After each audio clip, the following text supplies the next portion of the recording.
Hello and welcome back to the Faculty Factory podcast.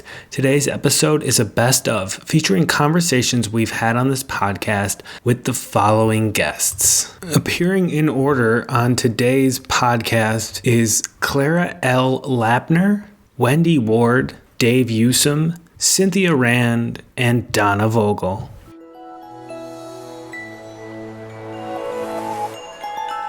I want to get your take on peer mentoring. And I know it certainly is in the calculation here because you have the team distributed mentoring model. Have you found it a challenge to make faculty more comfortable with, or is it kind of an organic situation where faculty can recognize that their own peers that are just a minute ahead of them in the career ladder, or have been at Columbia 6 months longer or a year longer, or even if they came in together, do you find that is kind of a no-brainer that, I recognize that my peers can also mentor me, even though they're the same rank as me, or maybe they don't have as many degrees as I do, but that there's something there's wisdom in the group that can really shift your way of thinking. I'm always curious that sometimes I feel like when I say things about peer mentoring, faculty will look at me like, well, why in the world would I ever want to meet with people who are my same rank? That's kind of defeating the purpose. Why would you talk to somebody? It's like getting marriage advice from somebody who's been a lifelong single person. Like what's the point? Right. Why would you talk to somebody about how to raise your kids and they've never had kids? I wouldn't trust that source, right? So can you just talk a minute about that experience for you, or that you see with young faculty, junior faculty particularly? Are they comfortable? Are they uncomfortable with that? Do they get that? They do. Peer mentoring models have been very successful and popular, actually, at the Columbia Medical Center. We've had a lot of luck with that. We've actually offered a number of facilitated peer mentorship programs for our women faculty who were on specific career paths, and those were very well received. And what's funny about that, and really a great unintended outcome, was that some of the women faculty who were involved in those programs actually developed their own peer mentoring groups within their departments, or some even created them in interdisciplinary settings and included residents and students. And the model has actually really grown. We just last week ended up finishing a program that our office co-sponsored with a group of KL2 scholars who had developed their own peer mentoring group. And we helped them facilitate a larger programmatic peer mentoring group that extended to the whole medical center, that specifically focused on how to survive COVID right now as a researcher and as a clinician. And we just learned that there were additional groups of faculty who attended that program who have now created their own peer mentoring groups. So it's interesting. We've had a lot of success with that, particularly with women faculty. We've been developing versions of that as well for diverse faculty. And we're in the process of developing one for our LGBTQ faculty as well. Oh, wow. But it is a really wonderful model to focus on, that provides psychosocial support in ways that you might not get from other models of mentoring. And I think it's also, in many ways, it's less formal. It can also help develop a brave space for people to really talk about issues that they might not feel comfortable with talking about in other settings. So I think it's a very good model of mentoring, and we've been developing it for junior faculty, mid-career level faculty, and senior faculty as well. And interestingly, I think it's particularly relevant for senior faculty as well, when they don't have a group of mentors who are more senior to them to provide them with guidance. So it can be an important model for those at that career stage as well. Yeah. Professional wellness tips. Now, there are some mentor-mentee relationships that you will not feel comfortable opening up about this particular area.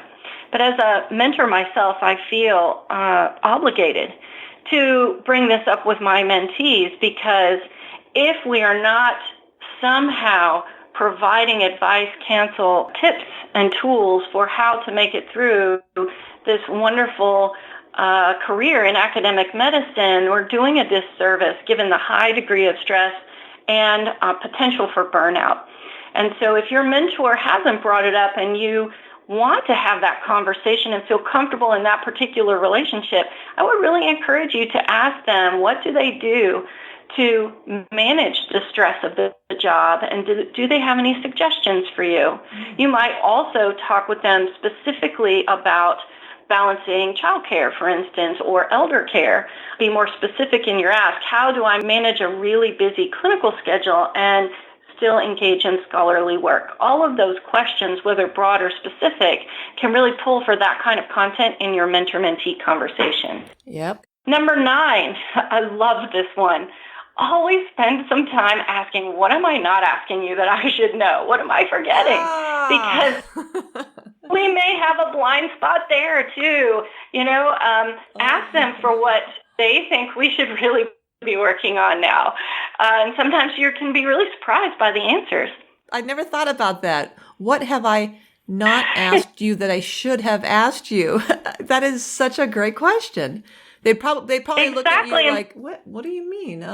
Or maybe actually, thinking, well, I was actually kind of surprised that you didn't ask me about the budget or that big political thing that happened that may affect the way this is going to, leadership structure is going to be. I'm kind of surprised you didn't ask me about that. That's exactly. Really cool question. And if you don't ask, they might not bring it up. They might feel like you know enough about that, or you would have asked. So good thing to do. And then number 10, and this is really one, thinking about the ending of a mentor-mentee relationship. I certainly know I had mentors at certain stages in my career that were not just impactful, but crucial to my development. And yet the mentor-mentee relationship didn't survive long periods of time. It was there in the right moment, and then we ended up going separate ways. Or there's others that I've had for decades that continue to be useful.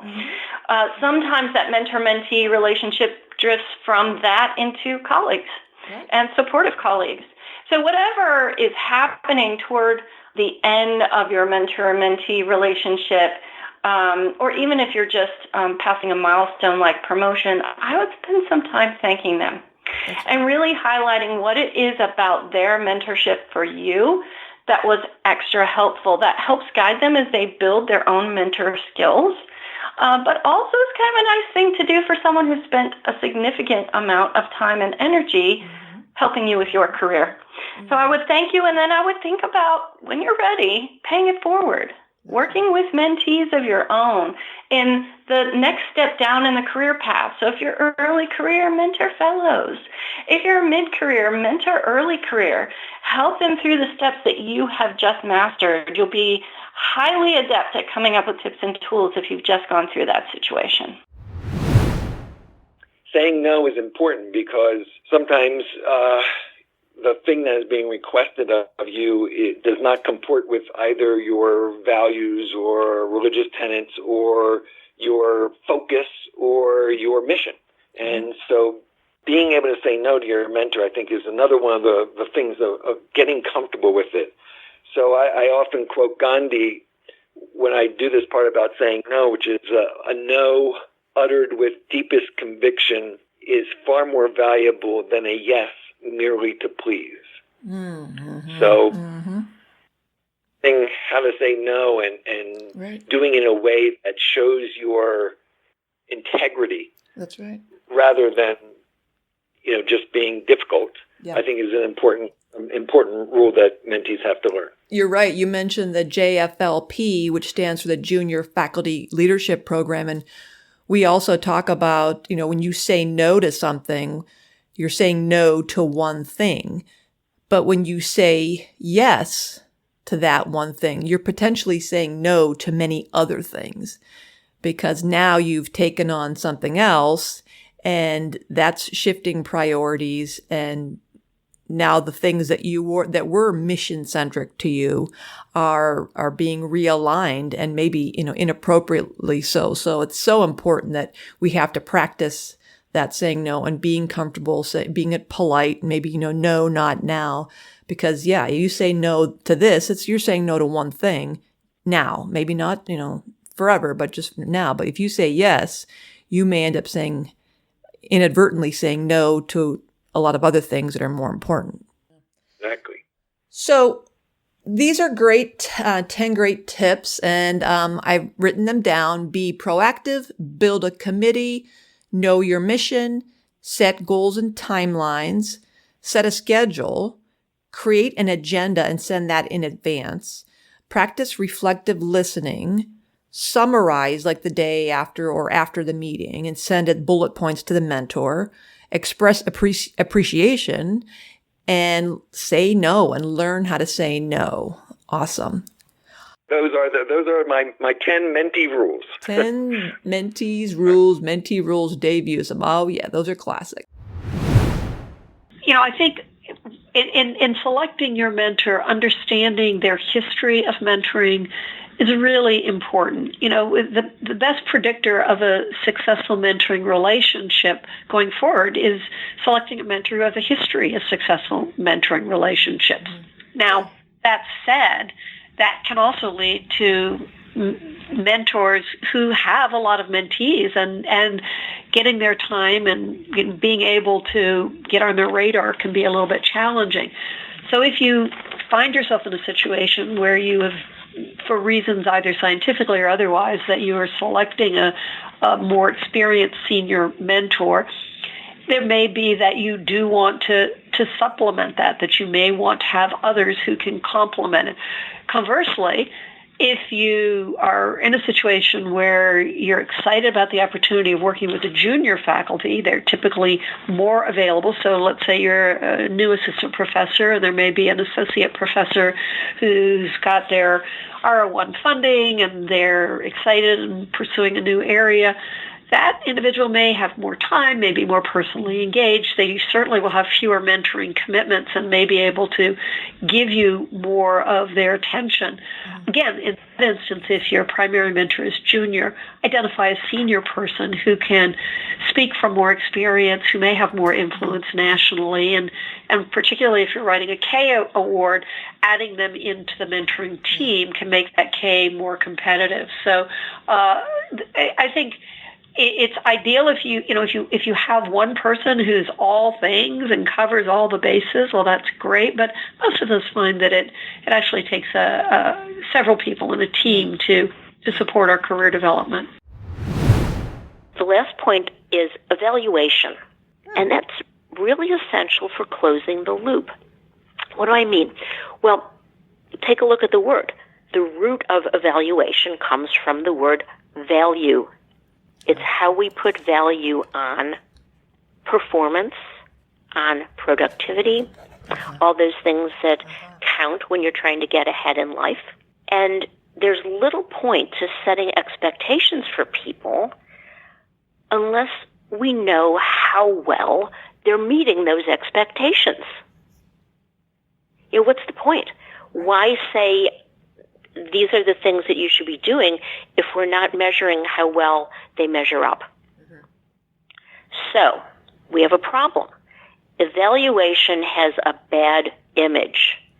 It has a bad reputation. There's that dread of the annual performance review. There's that existential terror. But guess what? You cannot get recognition. You cannot advance. You cannot get ahead unless there is documentation. You're not going to get awards. You're not going to get promotions. You're not going to become known unless someone is noting our accomplishments. Right. So it's a necessity. We have to be measured, we have to be evaluated, because without it, we can't point to our accomplishments and say, look at this, I'm this good. Right. So the mentor's responsibility is to provide both formal evaluations, and most places require that, but also regular informal feedback to prevent problems from starting wherever that's possible, and to deal with those that do develop before they cause a lot of damage. It is the mentee's responsibility to understand that there's a need for evaluation, to not see it that's something that's arbitrarily imposed on them just because it's the rule, but it's there for a reason, because otherwise no one will know how excellent you are. Right. And to accept reasonable feedback constructively and respond accordingly. And the last thing I want to say about that is, again, a personal soapbox issue of mine. Mentoring ability really should be part of how mentors are evaluated. Mm-hmm. Because that way you get into the opposite of a vicious cycle. You get into a virtuous cycle of what will eventually be more and more mentoring success. I love that. Virtuous cycle versus vicious cycle. I love that. Yeah, vicious cycles are just kind of spiral out into nowhere, and they're awful. A virtuous cycle. You know what I really like about this whole snippet, Donna, is your focus on this responsibility and expectation. And all those 4 categories that you're talking about involving visibility, communication, employability, evaluation, I kept looking up at the graphic, this little matrix that you made me draw, and I looked at the responsibility and expectation every time. And gosh, if we were to up front make sure everyone was on the same page, mentors and mentees, every time about responsibilities and expectations, a lot of these issues, I mean, what a great evaluation, what a great experience, or a lot better experience, rather than assuming that everyone knows I've been mentoring, so I know, I have these set of assumptions, so I will behave as I've always behaved. And perhaps skipping and jumping over things and not realizing that, in this particular instance, this mentee is not. We're not on the same page here with responsibilities and expectations. And then flipping it around, the mentee saying, well, I don't know what's going on here. I've never been a mentee before. I'll just do whatever, without recognizing these very specific dancing, the waltz of responsibility, expectation on both sides. I think that so points to a contract, if you will, be it formal or minimally informally, that everybody, those dyads start from this framework of understanding versus jumping into an assumption. Well, you're a postdoc, so you've been through a doctoral program, so clearly you must know how to be a mentee. Wrong assumption. Or you're a funded mentor. You've got grants and R01, so you must be a good mentor. You know, all these assumptions we tend to make. And then sometimes we get in those vicious cycles as opposed to what you're suggesting, which would be nurturing this virtuous cycle. I love it. Thanks for tuning in to Faculty Factory Podcast. The mission of the Faculty Factory is to build and support a community of leaders in faculty development who share tools, resources, wisdom, and encouragement in service to our faculty members, schools, and institutions. We encourage you to go to facultyfactory.org to find out more. Get in touch with me, ask me any questions. Maybe you want to be interviewed on the podcast. Thanks for tuning in to Faculty Factory Podcast. We'll see you next time. The Faculty Factory podcast and website is sponsored by the Johns Hopkins University School of Medicine Office of Faculty. For more information, visit facultyfactory.org.